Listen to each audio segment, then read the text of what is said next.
Hello बच्चों, हम लोग chapter number 5 states of matter की बात कर रहे थे। हमें जो नेक्स्ट टॉपिक पढ़ना है वो है Dalton's law of partial pressure. Dalton's law of partial pressure. यहां पर Dalton's law of partial pressure क्या कहता है? तो according to this law, the total pressure exerted by mixture of non-reacting gases is equal to the sum of partial pressures of individual gases या individual components present in the mixture. Let us suppose there are three gases A, B and C present in the system. Then for such a system, the total pressure of the system will be equal to the basic sum of partial pressures of gases A, B and C. ठीक है? So what does the statement says? According to this law, the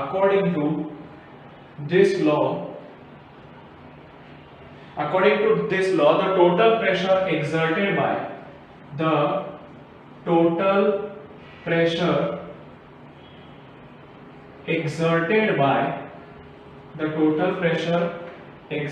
by mixture of non-reacting gases is the sum of partial pressures of every component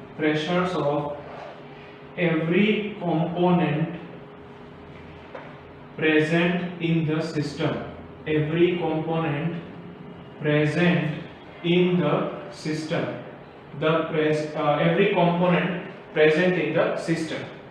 So if we say the total pressure of the system as Pt, and let us say number of gases, that is n number of gases are present in the system, then the total pressure of this system will be sum of the partial pressures of every component present in the system. So let us say the gases 1, 2, 3 and up to n are present in such a system. Then in such a case the total pressure of the system will be equal to the sum of partial pressures present in that system. Partial pressures of every component present in the system. Now if we write the ideal gas equation for component 1, can we write P1 is equal to N1 dot R dot T upon V. Why? Temperature remains the same, volume of the gas will always be same, that is the volume of the container. Temperature is same, R is universal gas constant. In such a case, P2 can also be written as N2 dot R dot T upon V. Also, P3 is equal to N3 dot R dot T upon V. Can we write this? Okay. So what will be Pt? The Pt will be equal to N1 plus N2 plus N3. Let us say there are three components present in the system. So removing P and sign. Okay. Let us say there are three components present in the system. So what will happen? N1 plus N2 plus N3 dot R dot T upon V. This will be equal to the total pressure of the all gases present in the system. Now let us say we want to find out the P1. ठीक है? We are removing this. We want to find out the value of P1. In such a case what will happen? Check करो.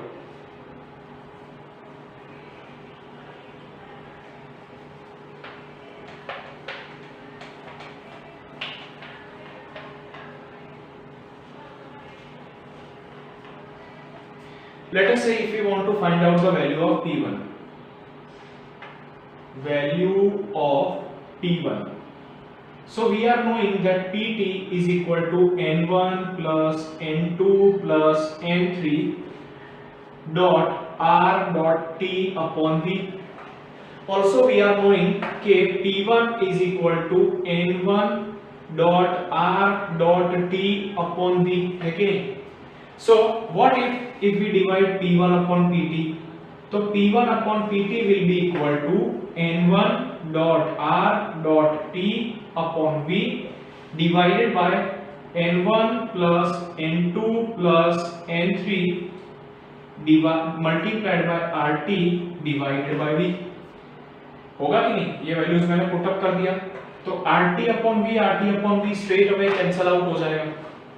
So what will happen, P1 upon PT is equal to N1 upon N1 plus N2 plus N3। तो बच्चों याद करो, this is equal to the moles of gas 1 and these are your total moles present in the system। So moles of the component divided by total moles, what does that become? That becomes mole fraction। तो P1 upon PT will be equal to x1। So what we can write? We can write P1 is equal to x1 dot PT, x1 dot PT। This will be the equation for partial pressure of the gas 1 present। So from that can we write P2 is equal to x2 dot PT। Also we can write that P3 is equal to x3 dot PT। So if we want to find out the partial pressure of third component or if we want to find out the partial pressure of second component, what we are supposed to have? We are supposed to have the values of x1, x2 and x3। Also we will have to have the values of PT। ठीक है?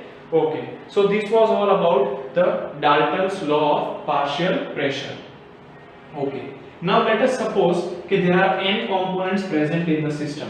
In such a case Pn will be equal to xn dot Pt, है कि नहीं? ठीक है, चलो, तो this was all about the Dalton's law of partial pressure। Now let us study the important topic of this chapter, which is KTG, kinetic theory of gases। kinetic theory of gases। तो basically ये theory है, इसलिए इसके अंदर कुछ assumptions होंगे हमारे पास, कुछ postulates होंगे। तो what are the postulates? चलो सबसे पहले postulates of kinetic theory of gases। kinetic theory of gases, the postulates of kinetic theory of gases। So what will be the first postulate? So first postulate says that gases consist of identical molecules, मतलब एक gas के अंदर एक जैसे ही molecules होते हैं। They remains as far as possible from each other, और वो एक दूसरे से जितना हो सके उतना दूर रहने का ट्राई करते हैं। ओके, चलो पहला पॉइंट लिख देते हैं, gases consist of identical molecules। Gases के अंदर identical molecules होते हैं which remain as far as possible from each other, as far as which remains as far as possible from each other। वो एक दूसरे से जितना हो सके उतना दूर रहने का ट्राई करते हैं। Second, the volume of gas molecule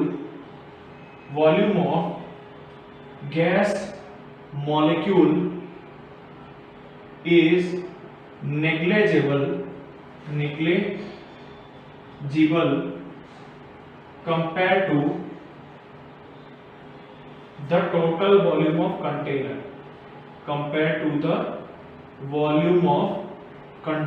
container की कंपैरिजन में जो गैस का वॉल्यूम है that is negligible।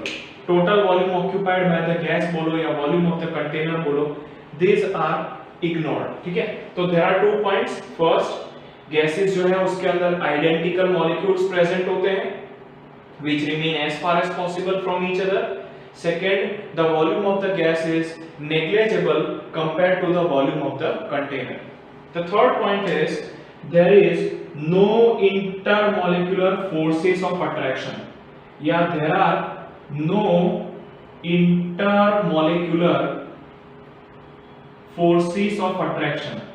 यहां पर इसीलिए ही वो एक दूसरे से दूर रहने का ट्राई करते हैं. There are no intermolecular forces of attraction present.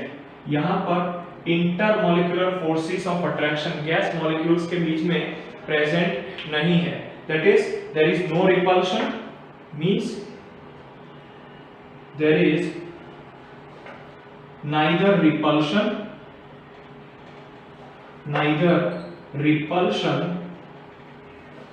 nor attraction. ना उनके मॉलिक्यूल्स के बीच में रिपल्शन है और ना ही अट्रैक्शन है. वापस से 3 पॉइंट समझ लो. गैस के अंदर एक जैसे मॉलिक्यूल्स प्रेजेंट होते हैं जो एक दूसरे से दूर दूर रहते हैं. सेकेंड, जो ओवरऑल गैस का वॉल्यूम है वो टोटल कंटेनर के वॉल्यूम के कंपैरिजन में नेग्लिजिबल है. और थर्ड, गैस के नीचे के अंदर कोई भी intermolecular forces of attraction present नहीं है. ना उसके अंदर अट्रैक्शन है और ना ही रिपल्शन है. चलिए पॉइंट नंबर 4, गैस मॉलिक्यूल्स जो हैं वो ऑलवेज कांस्टेंट रैंडम मोशन में होते हैं. इनकी जो मोशन है वो कांस्टेंटली रैंडम होती है और इस दौरान they collide with each other. The gas molecules are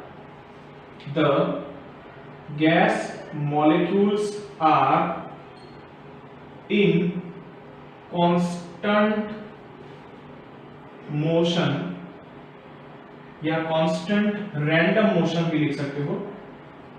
constant random motion, gas molecules जो हैं उनके बीच में constant random motion होती है and during this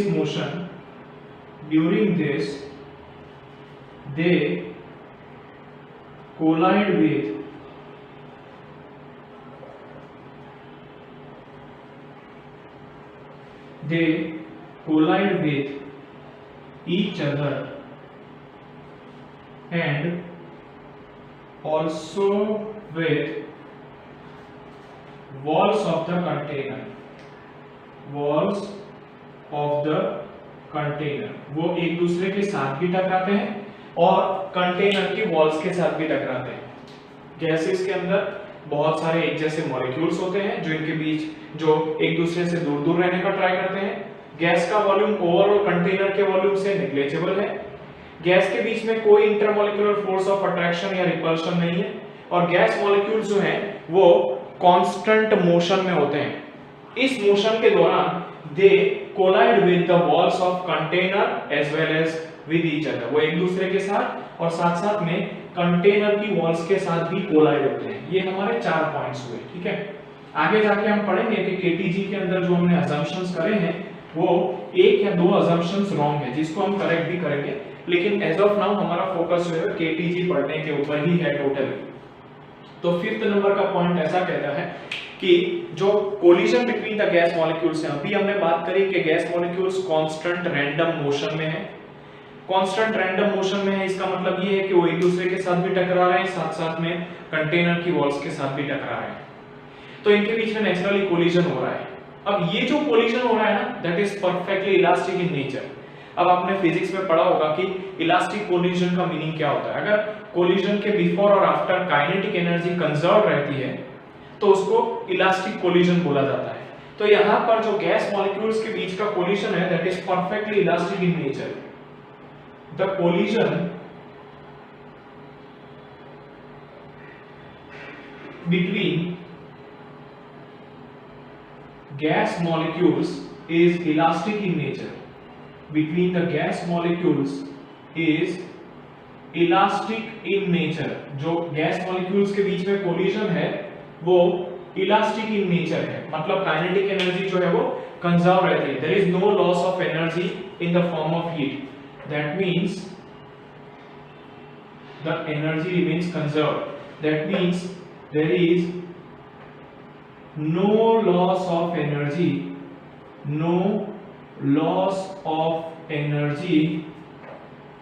after the collision के बाद किसी भी तरीके से एनर्जी का लॉस जो है वो होता नहीं है।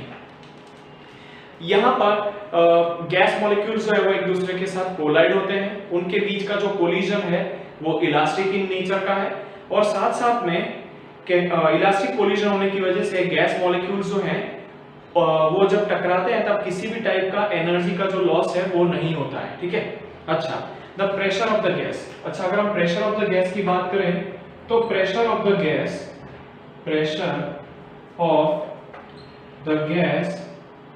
is due to collision of gas molecules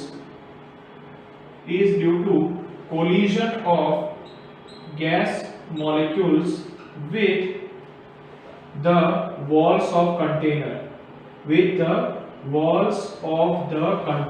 container की वॉल्स के साथ कोलिजन होने की वजह से ही गैस मॉलिक्यूल्स जो है वो प्रेशर क्रिएट करते हैं। ठीक है, कोलिजन्स की वजह से ही गैस मॉलिक्यूल्स जो है वो कंटेनर के ऊपर प्रेशर क्रिएट करते हैं। बच्चों समझो, यहाँ पर गैस मॉलिक्यूल है, ये क्या करता है, कांस्टेंट रैंडम मोशन में। रैंडम मोशन में मतलब ये गैस की जो कंटेनर है उसकी वॉल्स के साथ इस तरीके से कांस्टेंटली कोलाइड होता है, और कोलाइड होता है कहने का मतलब कुछ फोर्स के साथ कोलाइड होता है। फोर्स पर यूनिट एरिया को ही आप प्रेशर बोलते हो, तो कहने का मतलब कि ये वॉल्स ऑफ द कंटेनर के ऊपर प्रेशर क्रिएट करते हैं बिकॉज ये कोलाइड होते हैं वॉल्स के साथ। ठीक है। अब 7 नंबर का पॉइंट क्या है, the kinetic energy of gas molecules. 7 number का पॉइंट क्या कहता है, the kinetic energy of gas molecules, the average kinetic energy of gas molecules, average kinetic energy of the gas molecules is given by the equation as Ke is equal to 3/2 kT। kinetic energy जो है that is given by 3/2 kT। what is K over here? तो K is Boltzmann's constant। K जो है which is Boltzmann's constant, K जो है वो है बोल्ट्जमैन्स constant, और T जो है that is absolute temperature. T जो है दैट इज एब्सोल्यूट टेम्परेचर। तो यहाँ पर हमने ऐसा समझा कि जो प्रेशर ऑफ द गैस है that is due to collision of gas molecules with the walls of the container, and the kinetic energy of the gas molecules is given by the equation Ke is equal to 3/2 kT। तो ये 7 assumptions आपको kinetic energy kinetic theory of gases के अंदर याद करने हैं, बराबर। It is theory, so basically इसके पोस्टुलेट्स जो हैं वो मैंने आपको एक्सप्लेन कर दिए हैं। ठीक है, चलिए रिमूव कर रहा हूं इसको।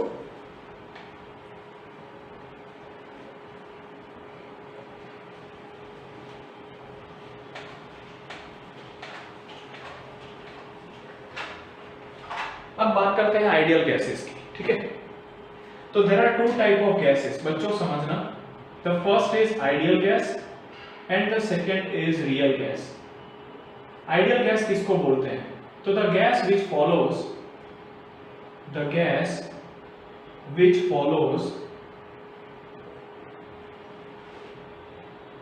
Ideal gas equation, the gas which follows ideal gas equation PV is equal to nRT हमने पहले डिराइव किया हुआ है। The gas which follows ideal gas equation under all conditions of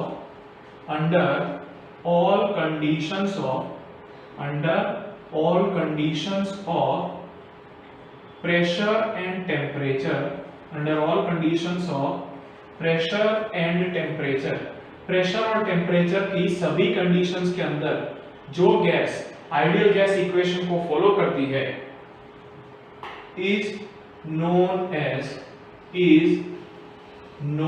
as ideal gas। The gas which follows ideal gas equation under all the conditions of temperature and pressure is known as ideal gas।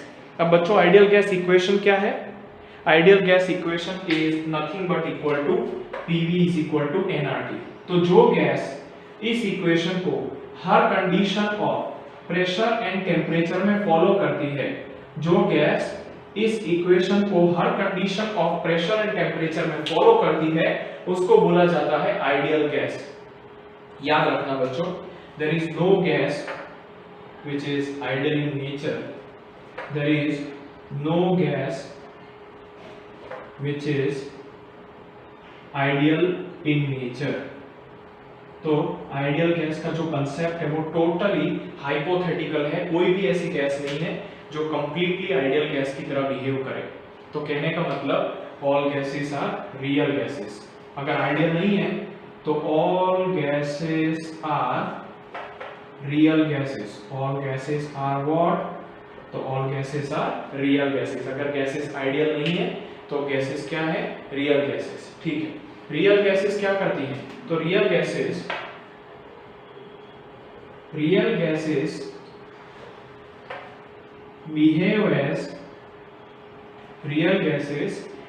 As ideal gas. Real gas जो है वो ideal gas की तरह behave करती है। कब?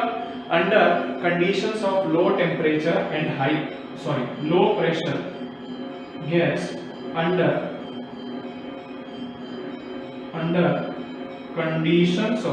conditions of low temperature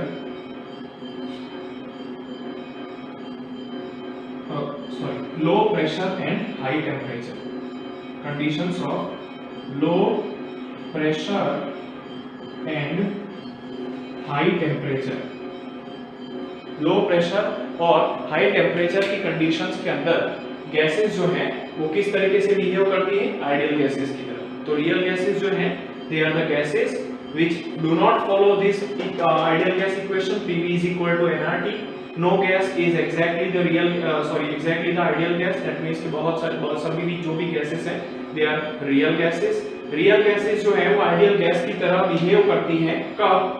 at the conditions of low pressure low होना चाहिए और टेम्परेचर हाई होना चाहिए। इस चीज को आप बाद में समझोगे कि क्यों ये दो कंडीशंस के अंदर गैसेस जो हैं वो आइडियल गैस की तरह बिहेव करती हैं। लेकिन एज ऑफ नाउ आपको याद कर लेना है कि भाई गैसेस जो हैं वो लो प्रेशर के ऊपर और हाई टेम्परेचर के ऊपर एक दूसरे से आइडियल गैसेस की तरह बिहेव करती हैं। अच्छा, रियल गैसेस का एग्जांपल आपको समझना है तो ऑक्सीजन, हाइड्रोजन, मीथेन, ये सब गैसेस जो हैं, helium, neon, SO2, ammonia, carbon dioxide, ये सब के सब गैसेस जो है वो आपकी कौन सी टाइप की गैसेस हैं? Ideal gases.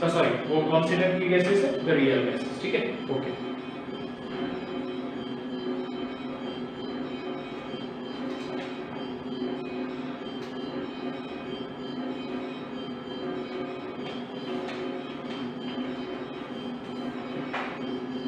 चलिए अब बात करते हैं कंप्रेसिबिलिटी फैक्टर की। ठीक है, कंप्रेसिबिलिटी फैक्टर।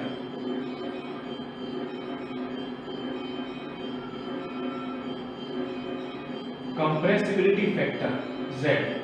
जो कंप्रेसिबिलिटी फैक्टर है बच्चों वो आपकी गैस की कंप्रेसिबिलिटी के बारे में बताता है, बराबर? समझेंगे।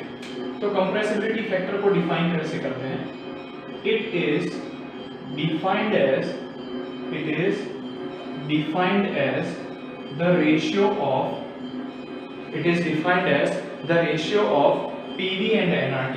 the ratio of PV and nRT। PV is equal to nRT equation है ना, उसके अंदर PV और nRT का रेशियो ले लो। PV और nRT का यहाँ पर आप रेशियो ले लो। PV अपॉन nRT का जो रेशियो है उसको हम लोग बोलते हैं compressibility factor Z। Compressibility factor Z को दूसरे वे में भी डिफाइन किया जाता है। Z is equal to V real divided by V ideal. ठीक है, रियल गैस का volume divided by ideal gas का वॉल्यूम भी कंप्रेसिबिलिटी फैक्टर Z बोला जाता है।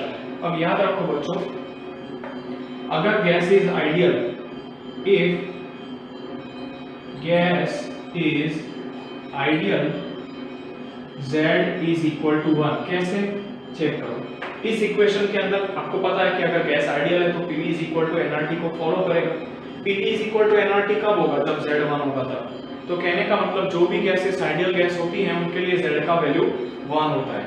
Second, if the gas is not ideal, non ideal लिखिए, नॉन आइडियल। अगर गैस नॉन आइडियल नेचर की है तो in such a case z is not equal to 1। In such a case z is not equal to 1।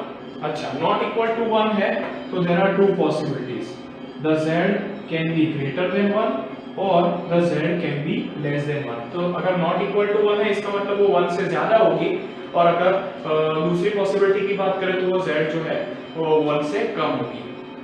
अच्छा, अगर z 1 से ज्यादा है तो it shows positive deviation from ideal behavior। It shows positive deviation from ideal behavior। ideal behavior से gas positive deviation दिखाएगी अगर z greater than 1 है। अच्छा, z लेस देन 1 है तो it shows the negative deviation, it shows the negative deviation from ideal gas behaviour. Ideal gas behaviour से negative deviation दिखाएगी अगर z का वैल्यू लेस देन 1 है तो, ठीक है। अगर z का वैल्यू लेस देन 1 है तो आइडियल बिहेवियर से नेगेटिव वैल्यू दिखाएंगे। चलिए, कुछ गैसेस के लिए हम लोग compressibility factor z versus pressure का ग्राफ ड्रॉ करते हैं तो हमें ज्यादा आइडिया मिलेगा। यहाँ पर कंप्रेसिबिलिटी फैक्टर जो है वो z आएगा और यहाँ पर आपका प्रेशर आएगा। क्यों ऐसा वो भी समझाता हूँ, बराबर। सपोज कर लीजिए कि यहाँ पर z जो है उसका वैल्यू है 1, यहाँ पर z का वैल्यू जो है दैट इज 1। तो z का वैल्यू अगर 1 है तो इसका मतलब कि ये जो है वो आपका आइडियल बिहेवियर हो गया। अगर z1 है तो गैस आइडियल गैस की तरह बिहेव करेगी, कहने का मतलब वो आपका आइडियल बिहेवियर दिखा रहा है। अब अगर हम कुछ गैसेस की बात करें जैसे कि हाइड्रोजन, तो उनके लिए z का वैल्यू जो है वो बहुत ही ज्यादा है, z इज ग्रेटर देन 1, ठीक है, हाइड्रोजन के लिए। अच्छा, हीलियम भी ऐसा ही है, ठीक है। हीलियम के लिए भी जो z का वैल्यू है that is always greater than equal to 1। लेकिन नाइट्रोजन की बात करें, नाइट्रोजन की, और दूसरी एक गैस है कार्बन डाइऑक्साइड की, तो यहाँ पर आपका आएगा N2 और यहाँ पर आएगा CO2। तो N2 और CO2 जो है उनके लिए Z का वैल्यू कम है। अच्छा, हमने अभी क्या पढ़ा था कि अगर Z का वैल्यू ग्रेटर देन 1 है तो that shows positive deviation from ideal behaviour. तो ऐसी गैसेस आइडियल बिहेवियर से पॉजिटिव साइड पे डेविएट होती है, क्योंकि अगर आइडियल गैस होती तो इधर ही चलती ना, ये डेविएट हो रही है तो पॉजिटिव साइड पे डेविएट हो रही है, इसलिए Z इज ग्रेटर देन 1। अगर वो नेगेटिव साइड पे डेविएट हो रही है तो वो आइडियल बिहेवियर के नीचे की तरफ आपका इस तरीके से नेगेटिव डेविएशन दिखाएंगी। नाइट्रोजन और कार्बन डाइऑक्साइड जो है वो आपका नेगेटिव डेविएशन दिखाता है और हीलियम और हाइड्रोजन जो है वो आपका पॉजिटिव डेविएशन दिखाता है। बच्चों याद रखो, अगर कंप्रेसिबिलिटी फैक्टर का वैल्यू 1 से कम है तो वो गैस को इजीली आप लोग लिक्विफाई कर सकते हैं, ठीक है। देखिए, अगर Z का वैल्यू 1 से कम होगा तो प्रेशर और वॉल्यूम भी कम होगा ना, खास करके प्रेशर जो अप्लाई करना पड़ता है वो भी कम होगा। तो इस चीज को याद रखो कि अगर Z का वैल्यू किसी गैस के लिए 1 से कम है तो इसका मतलब ये है कि बहुत कम प्रेशर पे ही गैस का लिक्विफेक्शन जो है वो पॉसिबल हो पाएगा। बहुत कम प्रेशर के ऊपर ही आपके गैस का लिक्विफेक्शन पॉसिबल है। और अगर Z का वैल्यू ग्रेटर देन 1 है तो ऐसी गैसेस को हम लोग परमानेंट गैसेस बोलते हैं। इनका वॉल्यूम जो है वो रिड्यूस करना बहुत मुश्किल होता है, बहुत ज्यादा प्रेशर अप्लाई करने पर ही इनका वॉल्यूम जो है वो रिड्यूस होता है, बराबर। इधर से समझ सकते हैं कि अगर Z का वैल्यू ज्यादा होगा तो प्रेशर रिक्वायर्ड भी ज्यादा देना पड़ेगा वॉल्यूम को कम करने के लिए। वॉल्यूम को कम करने के लिए प्रेशर भी ज्यादा देना पड़ेगा। यहाँ से आपको क्लियर हो रहा होगा, ठीक है। तो ये बात हो गई आपके कंप्रेसिबिलिटी फैक्टर की, ठीक है। चलिए नोट डाउन कर लीजिए। Thank you.